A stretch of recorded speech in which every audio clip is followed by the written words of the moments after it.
too.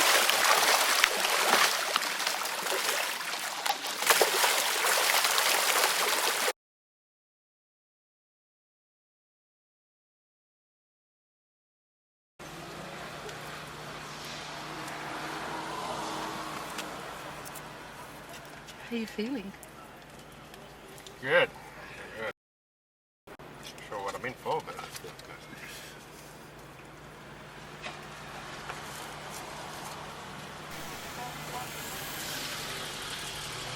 You got your driver's license ready there, sir? Yep. Okay.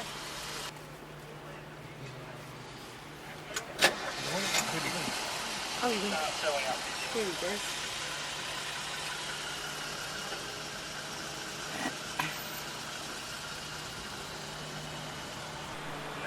So it's a big car park in here.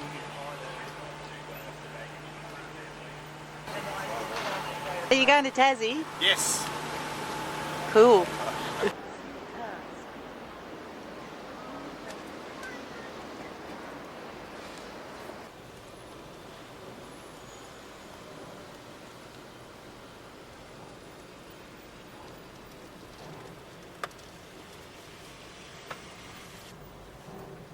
So we're going into the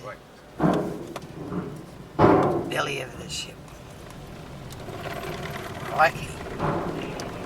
Gosh, it's like the car park at Kmart in Nashville.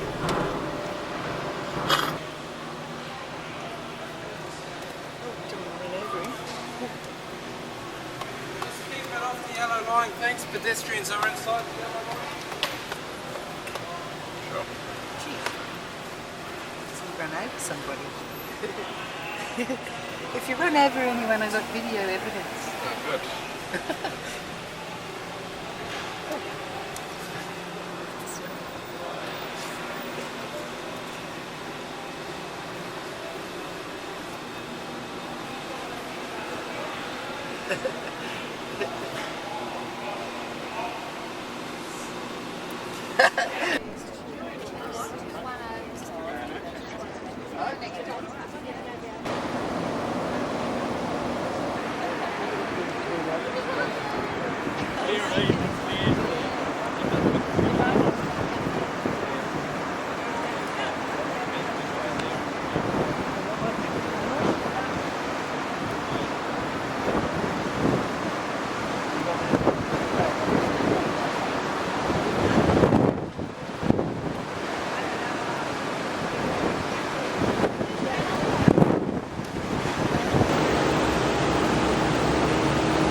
From 1828, this side, Yard 3 precinct of the Cascades Female Factory, or Women's Prison, housed convicts transported to Van Diemen's Land.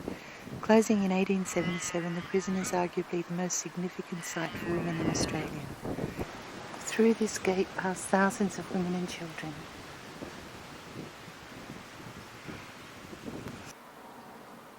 The flash mob was accused of having orchestrated the famous incident in which the governor's wife, Lady Jane Franklin, and a group of worthies came to do good amongst the poor prisoners, were horrified by a group of women who lifted their skirts and slapped their bottoms in contempt. Sadly, no real evidence could be found to support the story.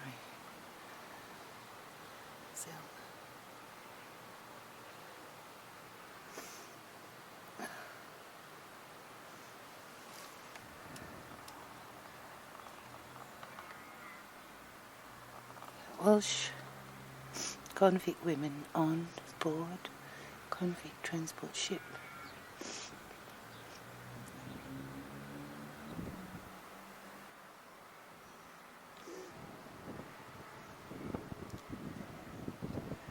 It's not level ground. This was already a distillery that Thomas Lowes had built. He heard in England that you could, there were no distilleries in Hobart Town, so it took him 3 years to get his money together, to get his grant of land, 20 acres, which was this yard and the hill behind it. And when he got out here, there were 16 distilleries, and he still went ahead and built it. Oh my gosh. And he lasted 3 years, and it was for sale when Governor Arthur was trying to find a site for a prison. So he bought it. He bought it cheaply. It had the walls already, 9 feet further down. And this was where it was built. And this is what it looked like.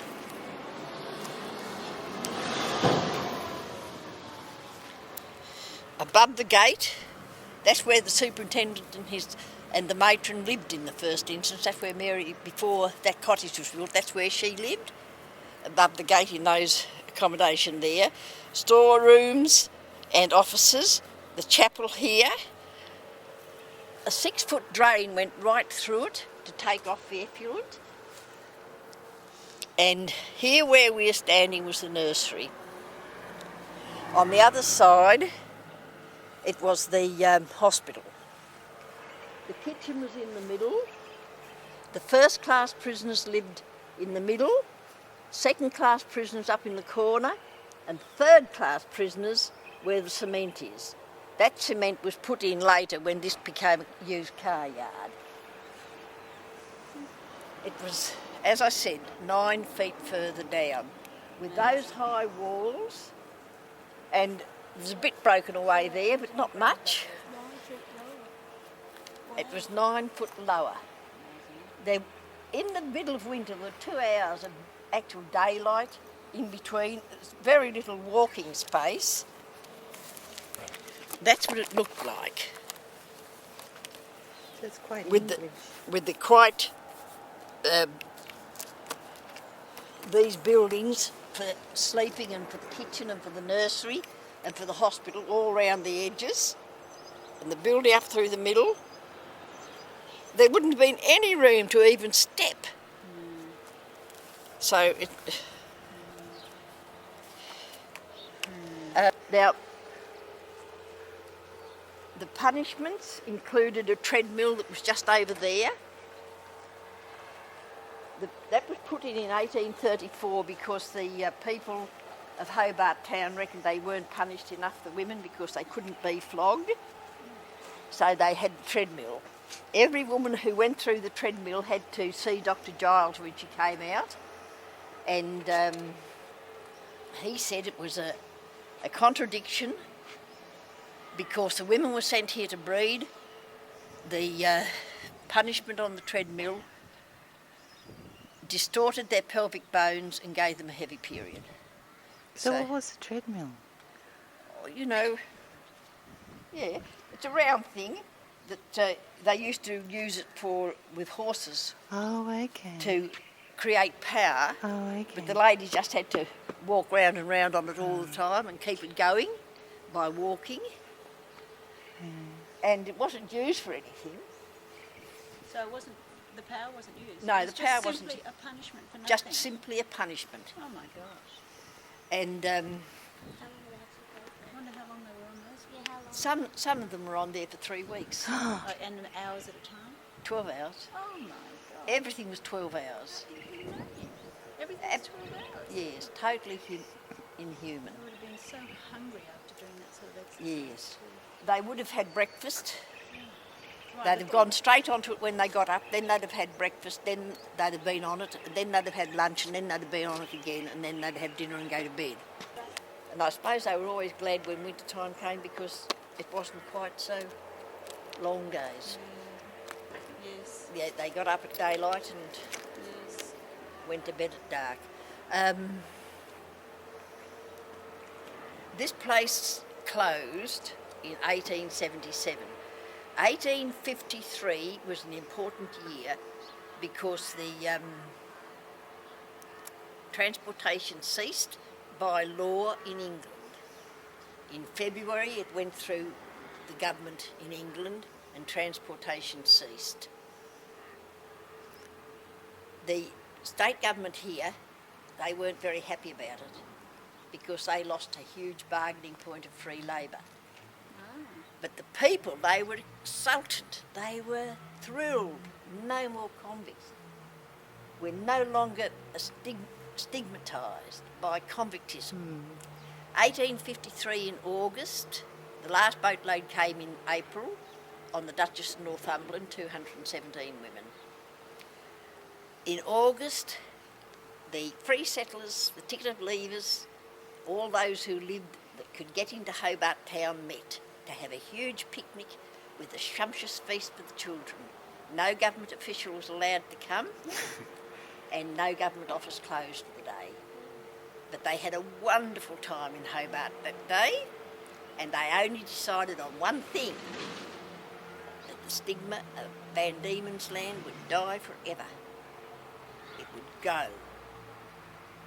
They changed the name to Tasmania and they put convictism under the mat and there it stayed for the next 70 or 80 years. Nearly 100 years no one ever mentioned their convict relatives. No. And that's why, because they decided that that picnic, they'd kill the stigma of convictism and they killed it stone dead.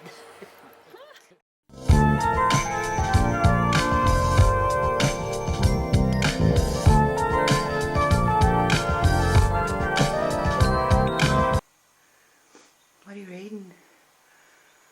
Trout. Who's it by? Danny Ritchie.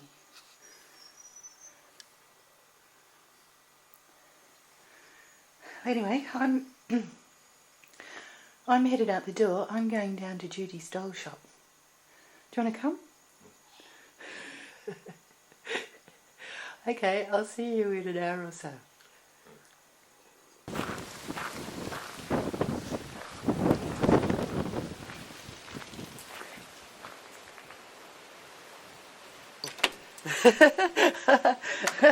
Hello. Good afternoon, how are you? You're looking for the boss. Okay, here's the boss over here. It's Hello. Judy. My name's Judy. So Judy, would it be all right if I go for a little wander in your wonderful shop? Of course it would. You're very welcome. Because it's a feast. And you make all these yourself, don't I you? do, darling, yes. And I love your King Neptune. And you make the horses? I do, yes. Or a unicorn? Do you do the little ceramics? The Little dollies are hand moulded from modelling clay.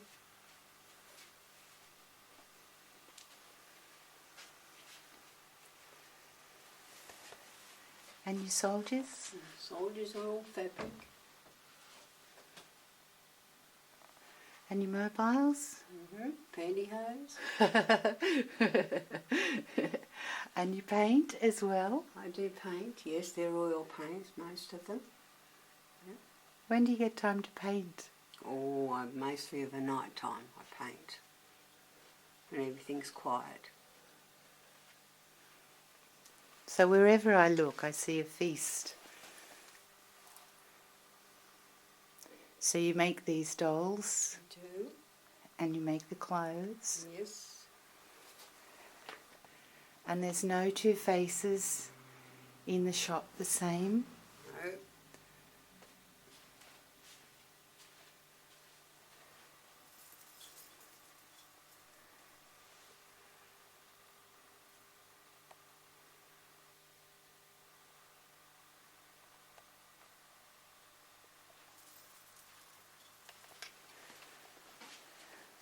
So Judy, you must love dolls. I do, darling. I've loved dolls since I was a little girl, naturally. And you've sculptured, like this one here, this pink one you've made. No, that one actually is a plastic dolly, and I've only just dressed her. Okay. I bought her as a dolly, as she is, and then dressed her. And she looks beautiful. And teddy bears? Teddy bears, yes. Isn't he beautiful? He's a night light. He has a little globe that goes in there and lights the room up. He's beautiful. And then you've got the Spanish dolls over here. Yes, the Spanish dolls. They're also plastic ones, but I've just dressed them as I wanted to. And the dancing couple. They're fabric. They're all handmade. And the fairy. Fairies are all handmade. They're fabric as well. And they all have a distinct face and Oh character. yes, yes. They all turn out differently. You can't make two the same. Well, I can't anyway.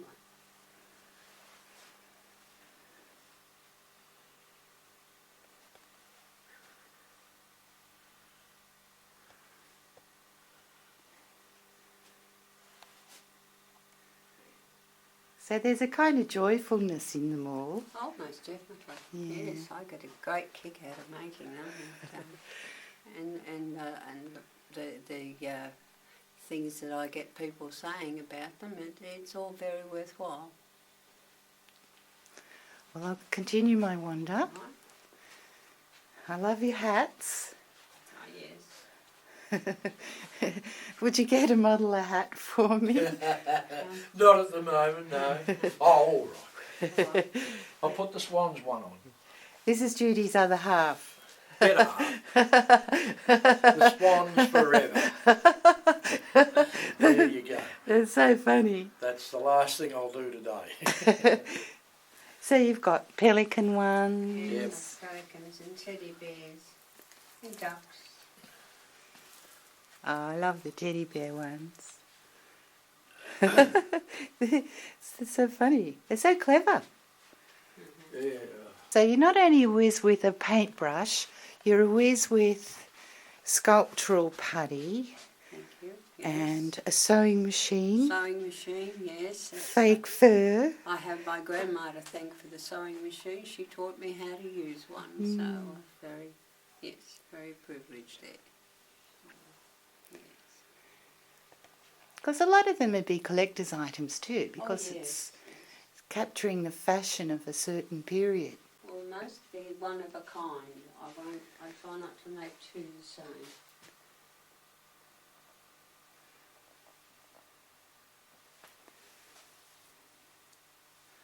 You got Barbie They're only fairies. little Barbie dolls I've made for fairies, yeah. Oh, they're beautiful.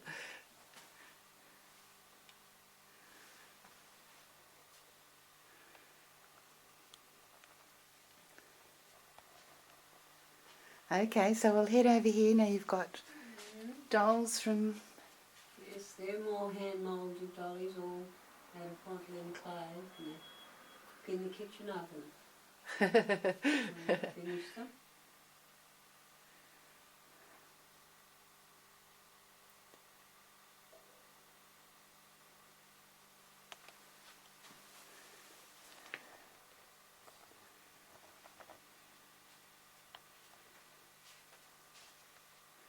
And you got a leprechaun down here. Oh yes. A little bit more dancing. And you've got Christmas decorations Mm-hmm. and Santa. Santa's always around.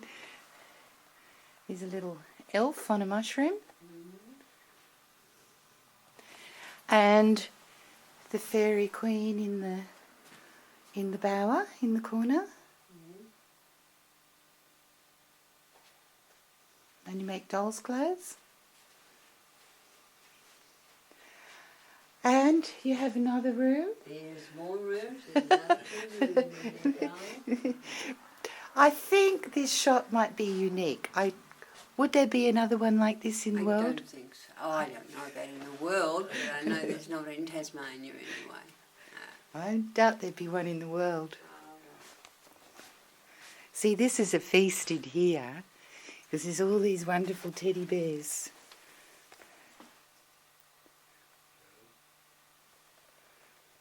And see, all your teddy bears have a different character as well. I do,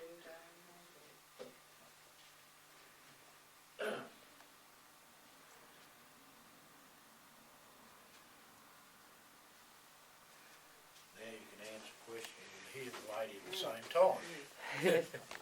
Now, he's an unusual teddy bear. Yes, yes. He's a beautiful baby doll down here.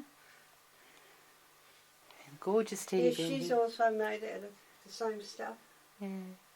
But see, there's all the sewing and the beautiful little dress and the beautiful little yeah, bonnet. I've done the little dresses too. Yeah. It's okay.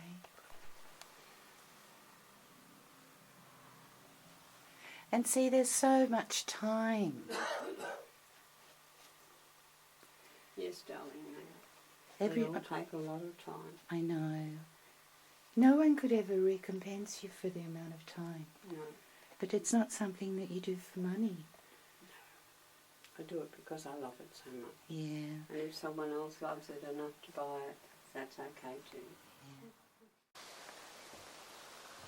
Okay, so we're at Sisters Beach in Northwest. Ray's busy fishing. His history. Any nibbles?